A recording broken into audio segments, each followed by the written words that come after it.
Welcome to take my kitchen. இன்றைக்கி நம்ம பார்க்க போகிறது பாம்பே சாண்ட்விச் ரெசிபி தான். இது ஒரு ஸ்ட்ரீட் ஃபுட் ரெசிபி. இது எப்படி செய்யலாம் அப்படிங்கிறத இப்போ பார்ப்போம். அதுக்கு ஃபஸ்ட்டு வந்துட்டு ஒரு சாண்ட்விச் சட்னி ரெடி பண்ணணும். ஸோ இதுதான் இதோட பேஸ். அதுக்கு தேவையான பொருள் வந்துட்டு ஒரு கட்டு கொத்தமல்லி, கொஞ்சமாக புதினா, ஒரு லெமன், 20 பச்சை மிளகாய். உங்களுக்கு காரம் அதிகமாக வேணுன்னா நீங்கள் சேர்த்தி கூட ஆட் பண்ணிக்கலாம். இது கூடவே கொஞ்சமாக வெங்காயம், கொஞ்சம் சாட் மசாலா, கொஞ்சமாக உப்பு. இப்போ இது கூட நான் வந்துட்டு 30லேருந்து 40 ஊற வச்ச ஆல்மண்ட்ஸையும் சேர்த்திக்கிறேன்.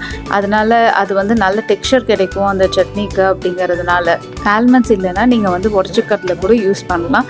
அதுவே நல்லாவே இருக்கும். டேஸ்ட்டில் எந்த சேஞ்சஸுமே இருக்காது. சட்னி நல்லா சூப்பராக வரும். இப்போ வந்து இந்த ரெசிபியை நீங்கள் வந்து சாண்ட்விச் கூட வச்சு சாப்பிட்றதுக்கும் யூஸ் பண்ணலாம். இப்போ சாண்ட்விச் சட்னிக்கு இதுதான் ரெசிபி. கிரைண்ட் பண்ணி நல்லா அரைச்சி வச்சுக்கோங்க. இப்போ நெக்ஸ்ட்டு வந்துட்டு சாண்ட்விச் எப்படி பண்ணலாம் அப்படிங்கிறத பார்ப்போம். சாண்ட்விச் செய்கிறதுக்கு 3 ஸ்லைஸ் ப்ரெட்டை நான் இங்கே எடுத்திருக்கேன். அது கூடவே வெங்காயம் கொஞ்சம், கேப்சிகம் கொஞ்சமாக தக்காளி, கொஞ்சம் சீஸை துருவி வச்சுருக்கேன். அப்புறம் பன்னீர் வந்து ஸ்லைஸ் பண்ணி வச்சுருக்கேன். அதையும் சேர்த்து எடுத்துக்கோங்க. பட்டர் இதை வந்து மேலே அப்ளை பண்ணுறதுக்காக அதையுமே நான் எடுத்து வச்சுருக்கேன்.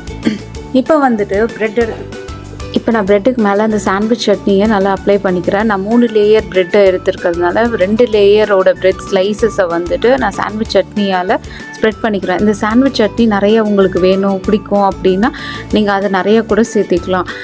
ரொம்ப சூப்பராக இருக்கும் இந்த சட்னி. நீங்கள் இது எல்லாமே நல்லா அப்ளை பண்ண வாட்டி அதுக்கு மேலே கொஞ்சமாக வெங்காயம், கொஞ்சமாக கேப்சிகம், அப்புறம் வந்துட்டு கொஞ்சம் தக்காளி இதெல்லாம் சேர்த்திக்கலாம். நான் 3 வெஜிடபிள்ஸ்மே நீங்கள் வந்துட்டு உங்களுக்கு அதிகமாக வேணும்னா அதிகமாக சேர்த்திக்கலாம். அப்படி இல்லை கம்மியாக வேணும் அப்படின்னா கம்மியாகவும் சேர்த்திக்கலாம். வெஜிடபிள்ஸ் இல்லாமையும் இதை வந்துட்டு வெறும் பன்னீர் வச்சு கூட கிரில் பண்ணலாம். இதில் வந்துட்டு பன்னீருக்கு பதிலாக நீங்கள் வந்து உருளைக்கிழங்கு வேணும்னாலுமே வச்சு கிரில் பண்ணலாம். ரொம்பவே டேஸ்டியாக தான் இருக்கும். அதில் எந்த சேஞ்சஸுமே இருக்காது. பொட்டேட்டோ கிரில்லுமே நல்லாவே இருக்கும். நீங்கள் அதையும் ட்ரை பண்ணிவிட்டு எனக்கு எப்படி இருந்துச்சுன்னு கமெண்ட்ஸில் சொல்லுங்கள். இப்போ வந்துட்டு நான் அந்த வெஜிடபிள்ஸ்க்கு மேலே கொஞ்சமாக உப்பும் கொஞ்சமாக சாட் மசாலாவும் சேர்த்திக்கிறேன். இது வந்துட்டு நல்லா குக் ஆகும்போது ஒரு ஃப்ளேவரும் டேஸ்ட்டும் கிடைக்கும். அப்படிங்கிறதுனால இதை 2யுமே போட்டுக்கோங்க. இது எல்லாமே போட்ட வாட்டி நீங்கள் அதுக்கு மேலே வந்துட்டு பன்னீரை வந்து ஸ்லைஸ் பண்ணி வச்சுருக்கேன். பன்னீரை வெஜிடபிள்ஸ் எல்லாமே நல்லா ஃப்ரெஷ்ஷாக இருந்துச்சுன்னா சாண்ட்விச் வந்து ரொம்ப க்ரன்ச்சியாக நல்லா டேஸ்டியாக வரும். ஸோ நீங்கள் வந்துட்டு ஃப்ரெஷ்ஷான வெஜிடபிள்ஸாக எடுத்துக்கோங்க. இப்போ வந்து பன்னீர் ஸ்லைசஸையும் நான் அது மேலே வந்துட்டு நல்லா அரேஞ்ச் பண்ணி வச்சுட்டேன். நெக்ஸ்ட்டு வந்து சீஸ் வந்து பார்த்திங்கன்னா நான் இதில் எடுத்துருக்கிறது வந்து மோசரெல்லா சீஸ். நீங்கள் உங்களுக்கு மோசரெல்லா சீஸ் வந்துட்டு நார்மலாகவே இந்த சாண்ட்விச்சில் இது தான் யூஸ் பண்ணுவாங்க. உங்களுக்கு செடார் சீஸ் வேணும் அப்படின்னா நீங்கள் அதையும் கூட சேர்த்திக்கலாம். சீஸ் நிறைய சேர்த்திக்கோங்க, ரொம்ப நல்லது. ப்ரோட்டீனிஷியஸ், நல்ல ப்ரோட்டீன் உங்களுக்கு கிடைக்கும். சீஸ் நிறைய போட்டிங்கன்னா கிட்ஸ் எல்லாமே நல்லா விரும்பி சாப்பிடுவாங்க. ரொம்ப நல்லாவே இருக்கும். அதையும் சேர்த்துக்கோங்க மேலே. இப்போ நான் பன்னீருக்கு மேலே வந்துட்டு சீஸை நான் 2 சைடையுமே வச்சுட்டு அரேஞ்ச் பண்ணி வைக்க போகிறேன். ஸோ இது அரேஞ்ச் பண்ண வாட்டி பார்த்திங்கன்னா மேலே வந்துட்டு அன்சால்ட்டட் பட்டர் வந்து நான் எடுத்திருக்கேன். அது சால்ட்டடாக இருந்தாலுமே பரவாயில்ல. அந்த பட்டரையுமே நீங்கள் ப்ரெட்டோட 2 சைட்ஸ், அதாவது மேலே கீழே 2 சைடையுமே அப்ளை பண்ணிக்கோங்க. நல்லா அப்ளை பண்ணிவிட்டு அது ஒரு சாண்ட்விச் க்ரில் எடுத்து அது உள்ளே வச்சு நல்லா க்ரில் பண்ணிக்கோங்க. ஒரு 5 மினிட்ஸ் நீங்கள் க்ரில் பண்ணிங்கன்னா நல்ல கிறிஸ்பியான டெக்ஸ்சர் வந்துட்டு அந்த உங்களுக்கு கிடைக்கும். பட்டர் நிறைய போட்டிங்கன்னா. பட்டர் பிடிக்காதவங்க நார்மலாக ஆயில் வேணாலுமே போட்டுக்கலாம்.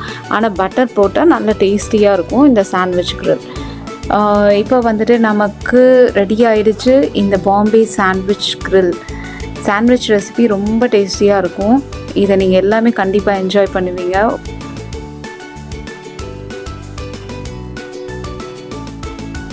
கிட்ஸுக்கும் கொடுங்க, அவங்களும் நல்லா என்ஜாய் பண்ணுவாங்க. இப்போ நான் இந்த சாண்ட்விச்சை 2 பீசஸாக கட் பண்ணுறேன். கட் பண்ண வாட்டி இப்போ இந்த சாண்ட்விச்சை நீங்கள் பார்க்கலாம் எப்படி இருக்குது அப்படிங்கிறது. ரொம்பவே சீஸியாக இருக்கும். நிறைய வெஜிடபிள் ஸ்டஃபிங்கோட கிட்ஸுக்கு வந்து ஹெல்த்தியான லன்ச் பாக்ஸ் ரெசிபியாகவும் இது இருக்கும். ஆஃபீஸ்க்கும் நீங்கள் எடுத்துகிட்டு போகலாம். ரொம்பவே டேஸ்டியாக இருக்கும். இப்போ வந்து நமக்கு ரெடி ஆகிடுச்சு இந்த பாம்பே சாண்ட்விச். நீங்கள் வந்துட்டு ட்ரை பண்ணி பார்த்துட்டு எனக்கு எப்படி இருக்குங்கிறத சொல்லுங்கள். Thank you for watching.